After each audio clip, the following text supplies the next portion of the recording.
I have 2 questions for you today, okay? First question! Did you ever watch Caddy's videos and think, God damn, I really love his dog. Can I have him on my boobs? Well, boom! There you go. There's a shirt for it now. Second question! Feeling into the holiday spirit yet and thought to yourself, wow, dude, I really want a Bubsy the Bobcat Christmas sweater with Caddy strangling him on it? Well, boom! There you go. It's an ugly Christmas sweater now. Both of these designs have been done by What Up Nico on Twitter. Go and hire him for stuff in the description below. And also check the description below for the Pixel Empire to get these 2 new designs just in time for Christmas. By the way, if you use the discount code CADDY on checkout, you get an extra 15% off of your order alongside any of the hundreds of video game posters and phone cases on the site as well. So go and get some last minute gifts, why don't you?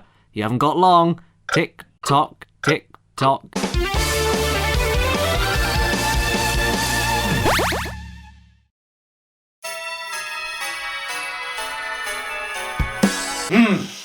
Halloween.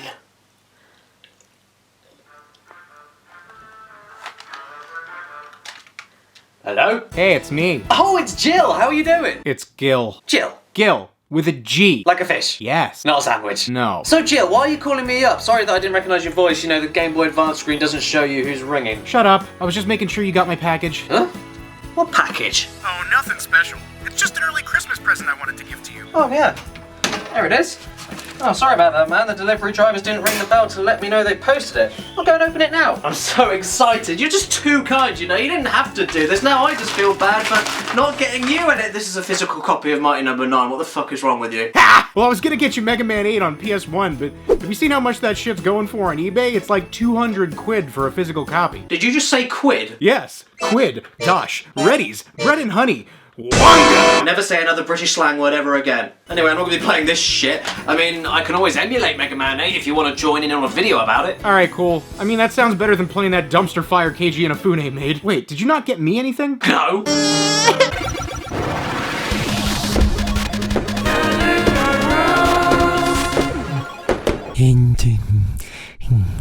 Gillythekid. Greetings and salutations, my beautiful people, and welcome back to the Caddicarus show, where I always have to do the duty of deciding whether or not things deserve to be slaughtered or salvaged. Yeah, I'm Gilly the Kid. I don't have one of those introduction catchphrases, so, hey, I'm here. Yeah, whatever. Dude, you're lucky I'm still here considering you didn't even get me a present. Oh, come on, Gil. Being on the Caddicarus show is enough of a present as it is. So, Mega Man! I don't have much experience with the Blue Bombers of this video's publishing. So far I've only played Powered Up, so technically 1, 2, 3, and half of X. And now 8 will be added to that rather pathetic list. But what's your history with him, Gil? I do happen to be so incredibly obsessed with Mega Man that I have him permanently inked onto my skin. The Mega Man Classic series is my favorite game franchise of all time, and I've played all of them multiple times. And I still pick one up and play through it at least once a month or so. I love the X series as well, but the original Mega Man games are just unrivaled. I have a serious problem. Oh, then it sounds very much like I'm completely inadequate to tackle this game compared to you, but whatever. It's a PS1 game, it's a side-scrolling action platformer. I dig this just from the way it looks, so how could any of it go wrong? It won't. Game's good. Okay, then I'll take your word for it now, but don't go filling me with that Yuletide cheer for nothing. Don't worry about that. Just check out this intro FMV. Isn't it badass? Yep, agreed there. This gets you hyped for the game like nothing else. It's like we're watching the start to a proper anime, and it's beautifully animated and very exciting. What we're doing right now is going through flashes of Mega Man's history and some of the robot masters he's defeated in other games. What's going on with Proto Man's face here, though? I don't know. It's Japan. What do you want me to say? Actually, I'm not sure this is Mega Man's history because his arm is pointing up in loads of places, which I know for a fact he cannot physically do. Plus, when was Mega Man 1 this exciting? I remember it more like this. Anyway, we start the game off and look at this, isn't it pretty? Birds flying, lots of colours, running and jumping around with jolly music. Wow, things couldn't get any better. Holy shit, the trees attack you! What the fuck? This isn't cool! Fuck you, Mega Man! More like Tiny Man, you tiny little fuck! Dude, if you're getting this upset on the first screen, you're gonna shit the bed later. Anyway, we go through a pretty straightforward and easy intro stage that basically just serves as a little testing ground to get a feel for the controls. And at the end of the stage is this crab boss thing. Fire a few shots at him and he goes down pretty quickly. We then get some brilliantly bad translated dialogue. We enter the stage select screen and whoa, this is so pretty. I could look at this all day. Wow, how can you say that when I'm right here? Oh yeah, you're very pretty too. I just think you need a bit more flashing lights.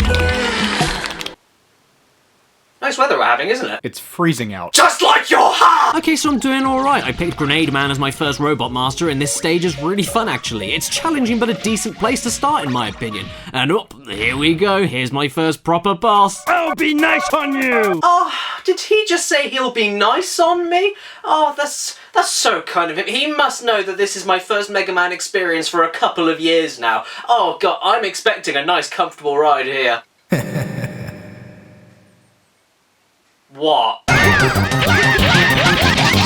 How are you this stuck? Oh, so my deaths are funny to you, are they? Go easy on me. This guy is fast, frantic, and hits like a truck when you don't have his weakness to fight against him. It's really not that bad. Just be patient, don't stay too close to him, listen to the audio cues, and while you're dodging his attacks, charge your Mega Buster ready for the next opening. Wait, what did you just say? Charge your Mega Buster ready for the next opening? You're fucking joking! You didn't know you could do that? No! What? Oh, come on, it's been ages since I played a Mega Man game. Leave me alone. And damn, this is 50 times easier with that charge shot. I can't believe I didn't think of that. Within a minute, I'm done and ready for my next challenge. Damn right I got Grenade Man's weapon. Thanks for reminding us what game we're playing. Mega Man standing right there kind of gave it away a bit. Speaking of, I think I'll talk a little bit more about the actual game if you don't mind, seeing as how you have no clue what you're doing. Mega Man 8's level design is just a little bit different from previous games. They tried to change things up just a little bit in terms of how stages are designed and progressed through. For example, one of the stages isn't even linear, and one of them is quite literally a maze. That stage sucks ass, by the way. And personally, I really enjoy collecting all the hidden bolts around every stage. They aren't just really nice collectibles for whenever you teach the level design what's what, but it also rewards your curiosity with alternate routes around some tricky sequences, so it's a double plus. They aren't too easy to find either, and many require you to react within a second and go against what you expect would be the most obvious route, and some even require manipulation of the stage in order to reach them. When you get some more Robot Master powers later on, going back to stages in order to open up even more routes allows for even more rewards like lives, ammo, health, and potentially more bolts, which is great for replayability. Then with the bolts, when you collect enough, you get to buy some shit which can be insanely helpful for the rest of the game, like no knockback when you're damaged, or changing your charge shot into a piercing laser. Anyway, here we are at the next boss, and I'm extremely confused. I can't figure out why the game doesn't give me enough room to actually run underneath the jumps. Even if I react immediately, I get hit. What is this shit? You can slide. What? You didn't know about the slide?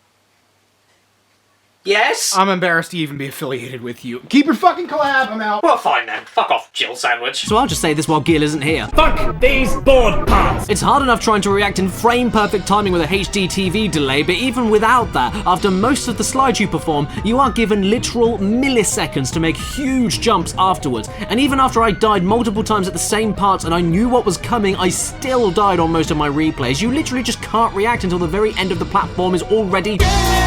And that voice clip, that king voice clip that warned you for every jump and slide coming up. It's really useful for sure, but it never shuts up and just gives you the same exact voice clips in the same tone over and over again. It's just jump, jump, jump, slide, slide, jump, slide, slide, jump, jump, slide, slide, jump, jump, slide, slide, jump, jump, slide, slide, jump. You playing Mega Man 8 or reading the fucking Kama Sutra? What's the right answer? You're sick. Like I mentioned before about changing things up, there are some mechanics and features added to this game that are unique to this entry. For example, Mega Man can now swim, which is a godsend, as well as brand new abilities for Rush. I'll crush you! I will beat you! Oh, will you now? Well, I've got grenades, so... I thought they'd go in. As far as the bosses themselves go, well, they're one of the most famous aspects of Mega Man for the fact that they all match alongside the themes of the stages and all give you new weapons upon defeat, and all have weaknesses against other boss weapons. For as memorable as these encounters are though, in the other games I've played, except arguably 3, once you get the weakness attacks, they all go down a bit too easy. However, I don't know about you, Gil, but I found all of these guys a great and fun challenge with totally varied and interesting methods of fighting them, even with the correct weaknesses. Tengu Man, for instance, stood out to me since, weirdly, this flying ninja thing's weakness is the ice attack, which isn't only not very obvious at all and requires experimentation to figure out, but also requires you totally changing your playstyle since the ice attack only works on the floor. So to tackle him, you have to play conservatively and patiently, dodging all the time until that one moment that you can attack him when he's on the floor, unless you switch between other weapons while he's flying around, but it's still really cool how it makes some encounters not that obvious and easy whatsoever. To be honest, as far as Mega Man games go, the bosses in this game kinda suck. With the exception of a few, most are rendered totally helpless once you have their weakness. And the ones that aren't are actually more of a frustrating pain in the ass than anything. And hey, Gil, I think we've neglected to mention one of the best things about Mega Man 8 for a bit too long now. As you can probably tell from a couple of the clips I showed off earlier, Crush everyone! the voice acting in this game is so gloriously shit, I don't know what I can say about it. And when the cutscenes roll around, holy bloody buggering bibble bastards, it makes them some of the greatest I've ever seen. But where is Dr. Wily? That's a good question. You must recover all the energy immediately, Mega Man. When we find that meteor, we'll find Dr. Wily. So, Gil, I have a question. This is some of the really funniest fucking shit you literally ever seen. Gil, where are you going? We need to find Dr. Wily.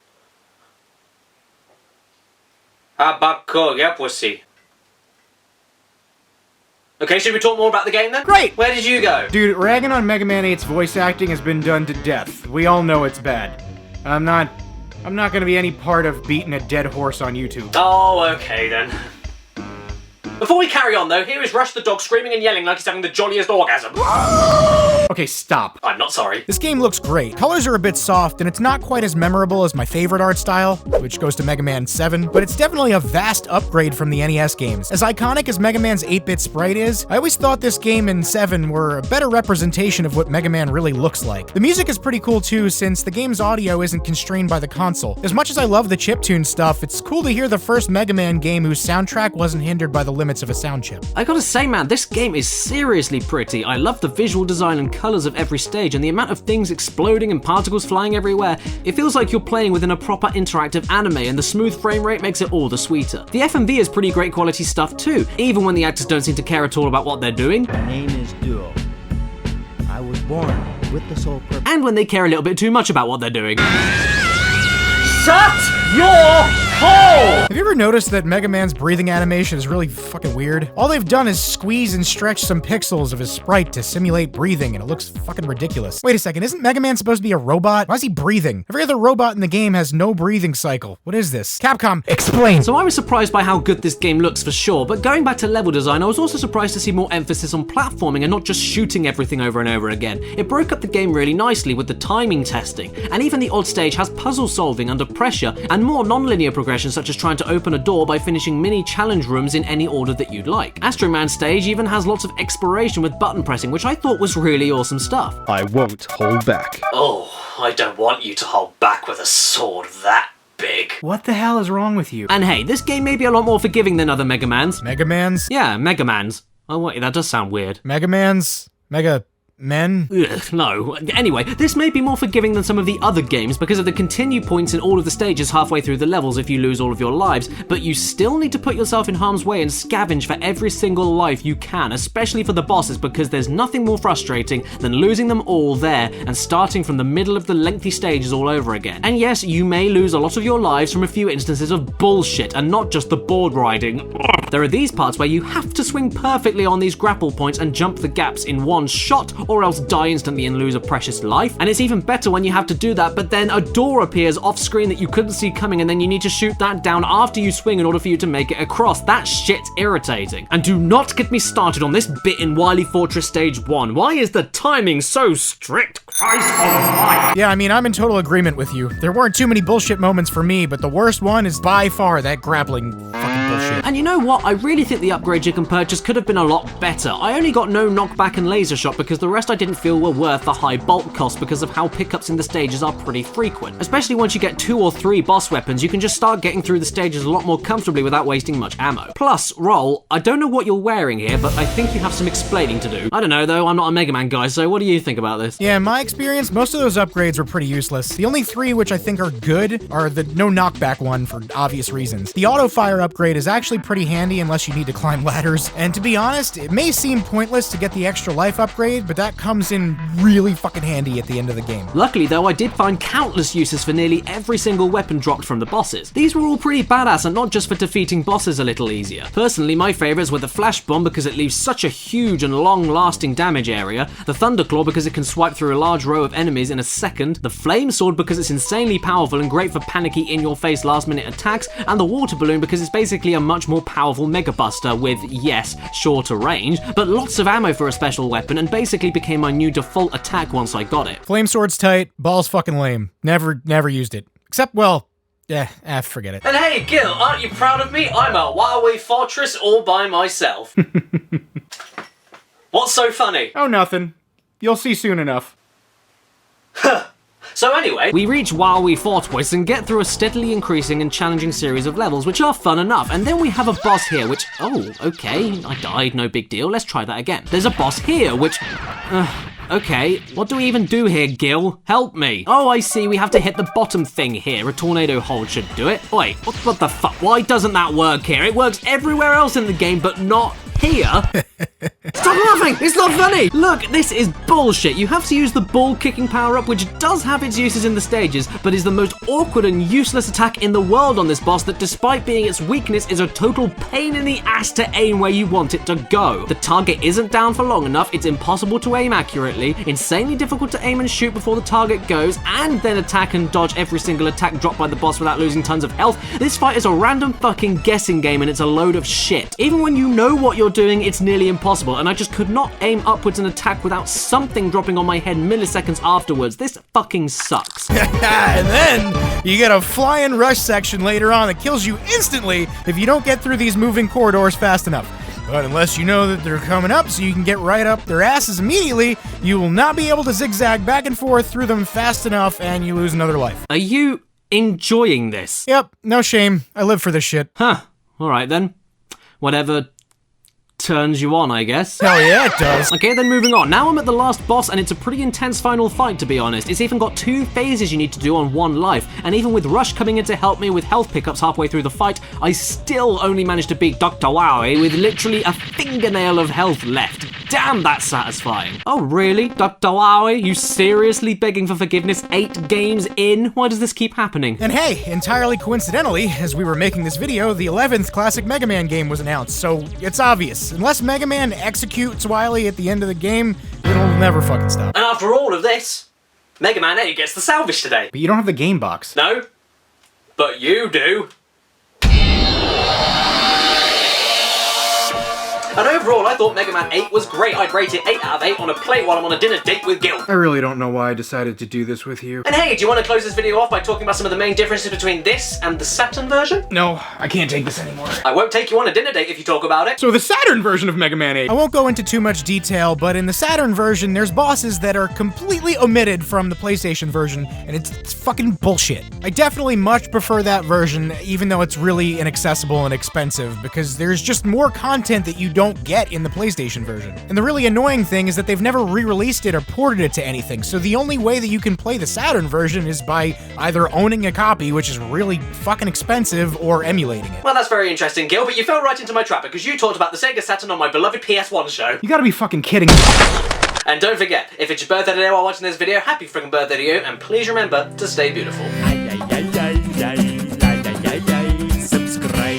Thank you so much for watching this video, everybody, and special thanks to Gil. Oh my god, thank you so much for making this video something really special, man. It was incredible working with you, and please go and check out his channel in the description or on the screen right now. And special thanks to all of my Patreon supporters in the description below, including my top tier supporters: Omar Matu, Patrick Ferguson, Basil, Andy Ellis, Robert Alamshire, I Have a Portal Gun, Gamerman, Tiago Pereira, extremely sorry if I've pronounced that wrong, A.D. Thornton Smith, Oblivion Rising, Noxious, Kane Stewart, Ellen Rilpley, Kirsten B, QB, Nathan Young, and Nicole Ganara. Thank you, thank you, thank you, thank you.